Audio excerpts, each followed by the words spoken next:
एक सुबह आप उठते हैं और आप देखते हैं कि आपके चेहरे का एक हिस्सा जो है वो बहुत ही ज़्यादा कमज़ोर हो चुका है, बहुत ही ज़्यादा वीक हो चुका है, जिससे वो नीचे की तरफ ढल चुका है। आपकी जो आँख है एक वो सही से खुल नहीं पा रही है। आप मुस्कुराने की कोशिश करते हैं तो आपकी मुस्कुराहट जो है वो अधूरी रह पा रही है। आप फ़ोरहेड के यानी माथे के ऐसे मूवमेंट करने की कोशिश करते हैं तो वो मूवमेंट भी सही से नहीं हो पा रहे। आपकी आँखों में सूखापन बहुत ही ज़्यादा रह जा रहा है। तो ये सारी चीज़ें क्या हैं? हेलो एवरीवन, मेरा नाम है डॉक्टर मोहम्मद काशिफ और आज के इस वीडियो के ज़रिए ये जो मैंने आपको लक्षण जो सिम्टम्स ऐसे बताए हैं जानने की कोशिश करेंगे कि फेशियल पैल्सी में या बेल्स पैल्सी में ये सब चीज़ें क्यों होती हैं और क्या इसके मेन सिम्टम्स हैं, लक्षण हैं और क्या इसका ट्रीटमेंट हो सकता है। सबसे पहले समझते हैं फेशियल पैल्सी और बेल्स पैल्सी को। देखिए, दोनों जो टर्म्स हैं, दोनों जो एक तरह से नाम हैं, वैसे तो अपने आप में दोनों रिलेटेड हैं, लेकिन अपने आप में दोनों जो है वो अलग है। लेकिन अगर लक्षण की बात करें या लगभग कॉज की बात करें तो सेम ही है, तो हम इसको एक ही पहलू लेके चलेंगे।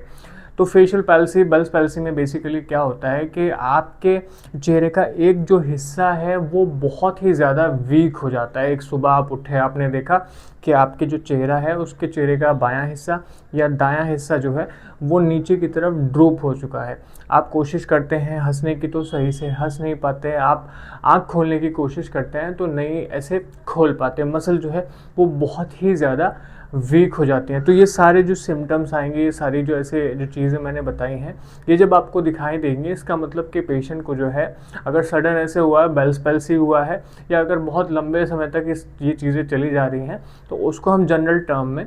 फेशियल पैल्सी भी कह सकते हैं।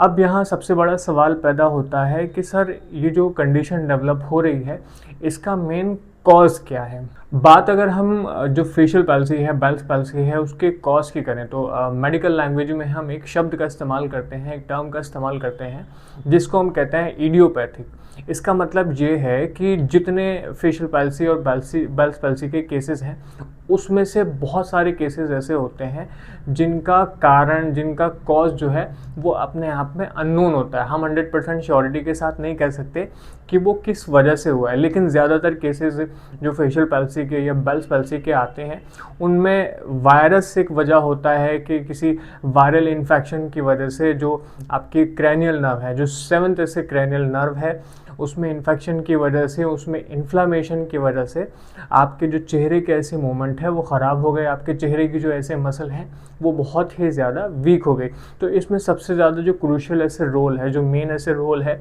वो है आपकी 7th क्रैनियल नर्व का। सबसे ज़्यादा जो मामले होते हैं उसमें जो आपकी 7th क्रैनियल ऐसे नर्व है वो इन्वॉल्व होती है, उसमें इन्फेक्शन होता है, उसमें इन्फ्लामेशन होता है। दूसरा जो कॉज है किसी बैक्टीरिया के इन्फेक्शन की वजह से भी हो सकता है। तीसरा आपका स्ट्रोक की वजह से, जो ब्रेन स्ट्रोक आपके केसेस ऐसे होते हैं उसकी वजह से भी आपको फेशियल पैल्सी या बेल्स पैल्सी के केस हो सकते हैं। क्यों मैं इसको कह रहा हूँ, मान लीजिए कि आपको ब्रेन स्ट्रोक आया और ब्रेन के उस हिस्से में आपको दिक्कत आई जो आपके फेस के फेशियल मूवमेंट ऐसे कंट्रोल कर रहा था, जो सिग्नल दे रहा था आपके फेस को। तो अगर ब्रेन के उस हिस्से में डैमेज हुआ है तो जाहिर सी बात है कि आपके जो फेस के मूवमेंट है, जो फेशियल मूवमेंट है, वो कहीं ना कहीं ख़राब हो जाएंगे।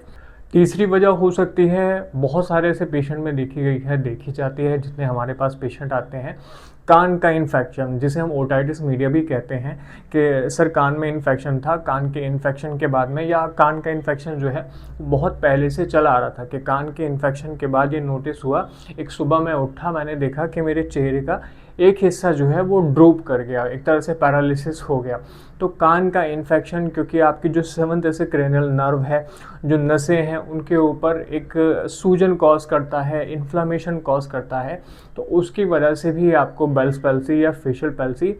हो सकती है। इसके साथ में चौथी अगर बात करें तो ट्यूमर, अगर किसी के ट्यूमर है, मान लिया कि जो 7th क्रेनियल नर्व है उसके आसपास कोई ट्यूमर है या ब्रेन में उस हिस्से में ट्यूमर है जो आपके फेस के ऐसे मूवमेंट को कंट्रोल करता है, तो ट्यूमर भी एक वजह आपकी हो सकता है। तो या इसके साथ ये भी हो सकता है कि मान लिया आपका कोई एक्सीडेंट हुआ, एक्सीडेंट होने की वजह से मान लिया साइड से ऐसे गिरे हैं या आपके सर में उस जगह चोट लगी है जो आपके फेस के मूवमेंट को कंट्रोल कर रहा है, या जैसे कि मैंने कहा कि गिरे आप और आपके चोट आपके इस हिस्से में लगी या आपकी नस के ऊपर जो आपकी 7th ऐसे क्रैनियल नर्व है उसके ऊपर कोई डैमेज हुआ, उस डैमेज होने की वजह से भी आपको जो है फेशियल पैल्सी या बेल्स पैल्सी जैसी जो कंडीशन है वो डेवलप हो सकती है। लेकिन जैसा कि मैंने शुरुआत में कहा कि बहुत सारे केसेस में 100% श्योरिटी नहीं होती कि किस वजह से हो रहा है, लेकिन ज़्यादातर केसेस में देखा गया है कि हर्पीस का एक वायरस होता है, उसकी वजह से जो है ज़्यादातर जो बेल्स पैल्सी के या फेशियल पैल्सी के केसेस हैं वो डेवलप हो जाते हैं। तो पेशेंट जितने ऐसे कॉज मैंने बताए हैं उनको देखें कि मेन कॉज क्या क्या हैं बेल्स पैल्सी के या आपकी जो फेशियल पैल्सी ऐसे डेवलप हो रही है। ये जो सारे मैंने कारण ऐसे बताए हैं, जितने भी आपको नंबर्स के अकॉर्डिंग बताए हैं, यही सारे कारण ज़्यादातर हैं जो आपकी बेल्स पैल्सी के, जो आपकी फेशियल पैल्सी की वजह बनते हैं। बात करते हैं सिम्टम्स की कि क्या उसके लक्षण होते हैं। देखिए, सबसे पहले जनरल जो एक नॉर्मल ऐसे टर्म है, वीकनेस जो बेसिकली चेहरे की आ रही है, सडन जो वीकनेस, क्या आप रात में सोए और सुबह आपने देखा कि आपका चेहरा जो है, आपके चेहरे की एक साइड की जो मांसपेशियां हैं वो बहुत ही ज़्यादा वीक हो चुकी हैं, बहुत ही ज़्यादा कमज़ोर हो चुके हैं। तो ज़्यादातर ये वाली जो चीज़ है कि सडन ऐसी चीज़ हुई है और वो अपने आप में टेम्पररी भी होती है कि मान लिया कि आपको सुबह हुआ और हो सकता है कि 1 से 2 हफ्ते में जो है आप उस चीज़ से जो वीकनेस आई है आपके चेहरे में, जो फेस के मूवमेंट ख़राब हुए हैं, उससे 1 या 2 हफ्ते के अंदर रिकवर हो जाए। बेल्स पैल्सी के जो केसेस होते हैं उसमें इस तरह की चीज़ होती है। अब जैसे मेन सिम्टम्स की बात करते हैं, जैसे कि मैंने कहा कि चेहरे का एक हिस्सा जो है वो पूरी तरह से वीक हो जाता है, पूरी तरह से कमज़ोर हो जाता है, तो उसकी मांसपेशियाँ क्या होंगी कि नीचे की तरफ ड्रूप हो जाएंगी। इसके साथ में क्या होगा कि अपनी आँख वो सही से खोल नहीं पाएंगे, खोलने की कोशिश करेंगे तो उन्हें बहुत ज़्यादा मुश्किल का सामना करना पड़ेगा, शायद खोल भी ना पाएँ। आँख में उन्हें बहुत ज़्यादा सूखापन ऐसे महसूस होगा, जो एक तरह से ल्यूब्रिकेशन हमारी आँख में होता है, वो ल्यूब्रिकेशन उतना अच्छा ना होने की वजह से आँख में बहुत ही ज़्यादा सूखापन ऐसे रहने लगेगा। हम कोशिश करेंगे आईब्रो को उठाने की इस तरह से, तो आईब्रो के मूवमेंट भी हमारे नहीं हो पाएंगे। साथ में जैसे हमारे जो माथे के जो फोरहेड के ऐसे मूवमेंट है, जैसे कि आप वीडियो में देख रहे होंगे मैं करने की कोशिश कर रहा हूँ, या एक साइड से अपने आईब्रो को ऊपर उठाने की कोशिश कर रहा हूँ, तो वो जो फोरहेड के मूवमेंट है, जो माथे के ऐसे मूवमेंट हैं, वो मूवमेंट भी सही से नहीं हो पाएंगे। पेशेंट कोशिश करेगा कि मुस्कुराए, तो उनकी जो मुस्कुराहट है वो भी कहीं ना कहीं अधूरी रह जाएगी। कि पेशेंट हंसने की कोशिश कर रहा है तो उसका एक हिस्सा जो है, उसके फेस का एक हिस्सा जो है, एक साइड लिप्स जो है वो सही से एक्सपेंड नहीं हो पाएंगे, वो सही से हंस ऐसे नहीं पाएगा, उसकी जो मुस्कुराहट है वो उतनी अच्छी तरह से कंप्लीट नहीं हो पाएगी। कुछ पेशेंट जैसे हम कोशिश करते हैं कि इस तरह से उठाने के लिए, इस तरह से ऊपर की साइड उठाने की कोशिश करते हैं, तो ये मूवमेंट भी जो है वो पेशेंट नहीं कर पाते। कुछ पेशेंट को जो है ऐसा भी होता है कि सर मुझे दाईं साइड या बाईं साइड में चबाने में ऐसे दिक्कत हो रही है। कुछ पेशेंट ये भी बताते हैं कि सर उनका जो टेस्ट है, जो स्वाद है खाने में, वो सही से उनको नहीं आ पाता जब से उनको जो फेशियल पैरालिसिस ऐसे हुआ है उसकी वजह से। कुछ पेशेंट ये भी बता सकते हैं कि सर मेरे कान में एक दर्द रहने लगा है जब से बेल्स पैल्सी हुआ है। ज़्यादातर ये उनमें होता है कि जो पेशेंट कान के जिनके इन्फेक्शन ऐसे हो जाता है, इन्फ्लामेशन हो जाता है, उस तरह के केसेस में ये चीज़ ज़्यादा देखने को मिल जाती है। कुछ पेशेंट जो है ये भी बताते हैं कि सर चेहरे में कुछ स्टिफनेस रहने लगी है, कुछ ऐंठन सी रहने लगी है, चेहरा बहुत ऐसे जकड़ा हुआ महसूस होता है। तो ये सारे जो सिम्टम्स हैं, ये सारे जो लक्षण हैं, ये आपको फेशियल पैल्सी, बेल्स पैल्सी के केसेस में दिखाई दे सकते हैं। इसके अलावा कुछ और भी डिफरेंट अपने आप में पेशेंट के अकॉर्डिंग चीज़ें हो सकती हैं, या इस चीज़ के अकॉर्डिंग भी हो सकती है कि क्या 7th जो क्रैनियल नर्व है, जो आपके चेहरे की जो मसल है उनको एक तरह से जो सिग्नल ब्रेन से आता है उन्हें देती है, या ब्रेन के वो सेंटर इन्वॉल्व हुए हैं जो आपके फेस के मूवमेंट को कंट्रोल करते हैं, या कोई पर्टिकुलर ऐसे नर्व है, कोई कोलेट्रल ऐसे नर्व है वो डैमेज हुई है, उसमें कोई ऐसी दिक्कत आई है। तो ये सारे जो सिम्टम्स हैं, ये सारे जो लक्षण हैं, ये आपको उस पेशेंट में दिखाई दे सकते हैं। अब सवाल आता है कि सर जो बेल्स पैल्सी है, जो फेशियल पैल्सी है, उसका ट्रीटमेंट क्या है।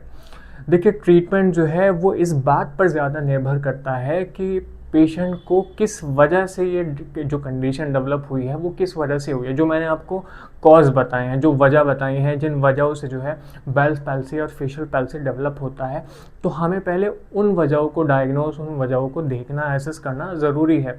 उस वजह के अकॉर्डिंग जो है हम ट्रीटमेंट को डिलीवर कर सकते हैं। पेशेंट को अगर वायरल इन्फेक्शन है तो एंटीवायरल मेडिसिन, बैक्टीरिया है तो एंटीबैक्टीरियल, और किसी वजह से मान लिया कि ब्रेन स्ट्रोक की वजह से हुआ है तो ब्रेन स्ट्रोक के लिए आप जानते हैं कि अलग एक ट्रीटमेंट है। मान लिया कि कान का कोई इन्फेक्शन है, ओटाइटिस मीडिया है, तो उसका जो एक इलाज है वो अलग है। कोई एक्सीडेंटल पेशेंट है, उसका इलाज एक अलग तरह से होगा। तो ये जो इलाज है अपने आप में, जो मेडिसिनल ऐसे ट्रीटमेंट है, वो केस के अकॉर्डिंग जो है वो निर्भर करता है। दूसरी चीज़ जो फिज़िकल थेरेपी है, जो एक्सरसाइज है, वो सभी पेशेंट को करनी पड़ती है। जितने ऐसे पेशेंट हैं, जो एक्सरसाइज है, जो फिज़िकल ऐसे थेरेपी है, वो सभी पेशेंट के लिए ज़रूरी है। चाहे उनका जो कॉज है, जो उनके बेल्स पैल्सी की या फेशियल पैल्सी की जो वजह है वो कुछ भी हो, कि उन्हें अपने जो आईब्रो है उसको उठाने की प्रैक्टिस करनी है, जो उन्हें लिप के कॉर्नर है उसको उठाने की उनको कोशिश करनी है, उसके साथ में अपनी मुस्कुराहट को कंप्लीट ऐसे करने की कोशिश करनी है,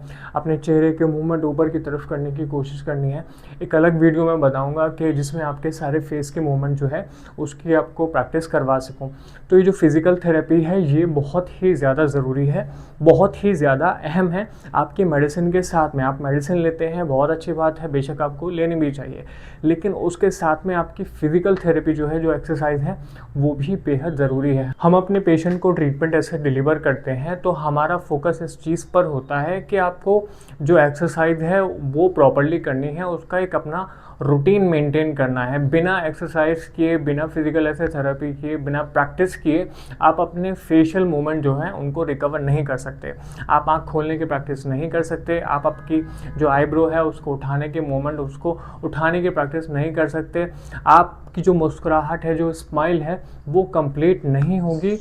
अगर आप जो है, जो प्रैक्टिस है, जो एक्सरसाइज है, वो आप नहीं करते। इन दो चीज़ों के साथ में, मेडिसिन के साथ में, जो आपकी एक्सरसाइज है उसके साथ में, तीसरी जो बेहद अहम चीज़ है वो है आपकी डाइट। देखिए, जैसे कि जो मैंने आपको कॉज बताए हैं, तो कॉज जो है, जो अलग अलग कॉज है, वायरस है, बैक्टीरिया है, स्ट्रोक है,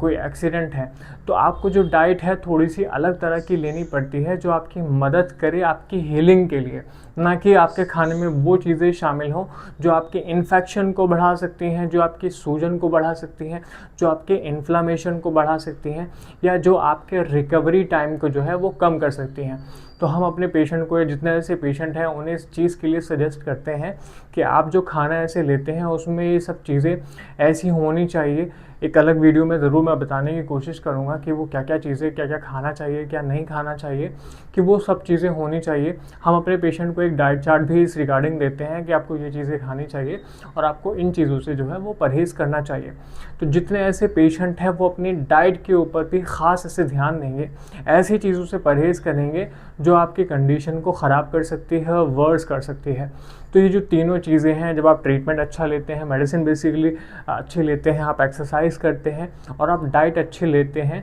तो आपका कितना भी ऐसे क्रॉनिक केस है, बहुत पुराने से पुराना अगर केस भी होता है, तो उसमें आप 2 से 3 महीने के अंदर रिकवरी हासिल कर सकते हैं। कोई आपका सडन केस है, एकदम से आपको आया, तो उसमें 2 से 3 हफ्ते, 4 हफ्ते के अंदर अंदर आप पूरी तरह से रिकवर